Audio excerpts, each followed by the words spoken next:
Alright, this is like my 50th attempt at making this video because I keep saying stupid things and forgetting that I'm doing things and recording. So we're just going to go with it. This is an Epiphone Les Paul Standard made in '94 by the Samick Company in Korea. Now I had to do a lot of upgrades on this guitar, not because I necessarily had to. There were some issues with it. First and foremost, the tuners that were on this were not the original tuners that came on this guitar. So I replaced those tuners that were garbage with these Grover Deluxe tuners. I kind of wanted it to look like those old Les Pauls from like the Norlin era with the whatever you call that key. I don't know. I just wanted it to look like those older Gibsons, because that's what this guitar looks to me is like, those older Gibsons. It's just fantastic.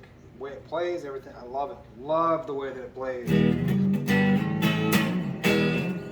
Find myself playing my Gibson, or playing this over my Gibson Les Paul, which is absolutely insane for a variety of reasons. But nevertheless, regardless, changed the tuners out.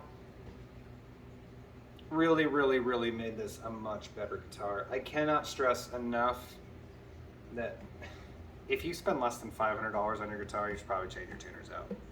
Not only will it make your guitar sound better, stay in tune better, they just work better. And you'll never run into dumb issues like what this guitar had, where the actual casing on the back broke from the post. That's how cheap the ones on the back of this, or on the guitar, were. So definitely took those off. I don't even think these come with Grover to begin with. These older Samick made Epiphones, the quality of the wood is phenomenal. I mean, I would play this thing over most things. The electronics and hardware leave a lot to be desired. So if I ever buy any of this Epiphone stuff from back before they made that factory in China, I always make sure I replace all this, or make sure it's already been done, because you'll be a lot happier with the instrument that you bought when you do that. Now, there's nothing wrong with the made in China ones. I've owned many of the made in China. I actually have one right now that I'm trying to sell. It was the best one that I've ever bought from China guitar. There's just things about them. They're never ever, they just don't have that like soul factor. Now, the one that I have I really like, and I played it for a long time. There's a video on it because I am attempting to sell it right now because I have way too many guitars. Nevertheless, regardless. So when it came to this guitar, I didn't change the pickups out. They were those crap CH57s. I'm not a big fan of the CH57s. I mean, they sound okay. They do the job.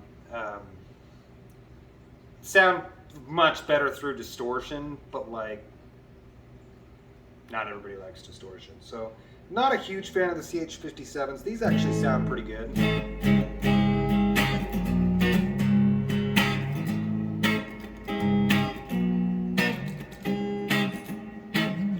Yeah, I really like it. Really nice guitar.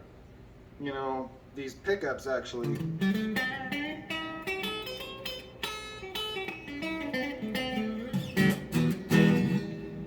just really blew me away, because like I said, I really don't like these CH57 pickups. They sound very muddy and just not very clear. You know, I'm not saying they have to be clear, but really, really bothers me when I can really only play something clean or with distortion, because they don't sound good either way. Either way, it doesn't matter.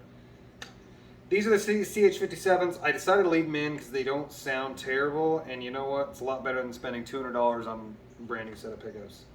The bridge was actually very interesting. I had originally planned on changing this bridge out for him because it looks, I mean, it's been chewed up a little bit, it looks like, or something's happened to the finish. So my original plan was to change the bridge and the tailpiece out, but turns out these are Tone Pros on here, And I'll tell you what, I had a brand new set of Epiphone bridge and tailpiece.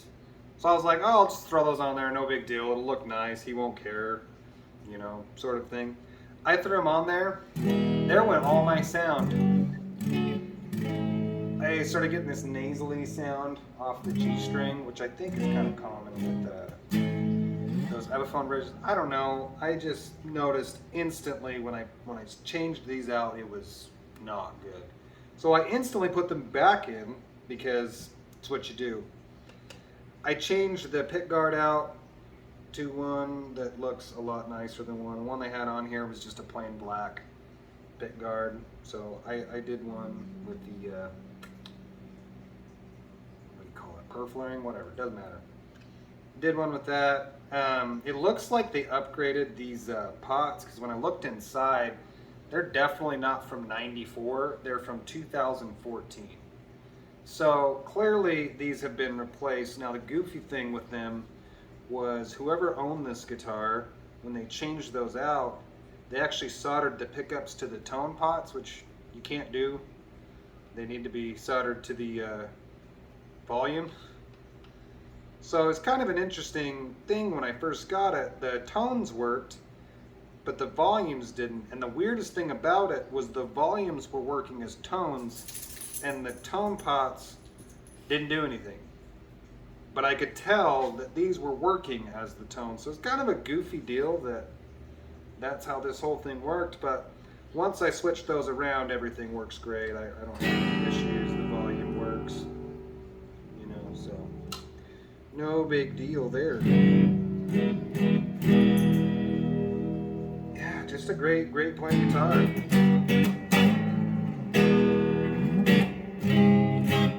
Just for fun, we're going to showcase some sounds from this little bitty. All right. So bear with me.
Are you ready?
Well,